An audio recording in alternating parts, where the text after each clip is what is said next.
If your child is seriously ill or injured, it's very important to dial 999. These are the people who can provide you with the best response. You should call 999 if your child has, for example, problems breathing, if they feel abnormally cold or are mottled or pale, or if they're blue around the lips. Other things to call for are if your child is having a fit, if they become unresponsive, or if they have a rash that doesn't go with pressure from a glass. We need to avoid delay in getting very sick children to specialist children's doctors.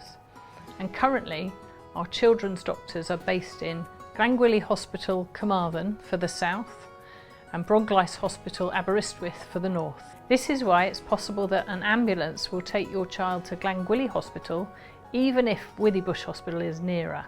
This is also the reason why your GP or NHS 111 Wales may ask you to take your child to these hospitals directly. They have the specialist staff and equipment that they need to give your child the ongoing care they need.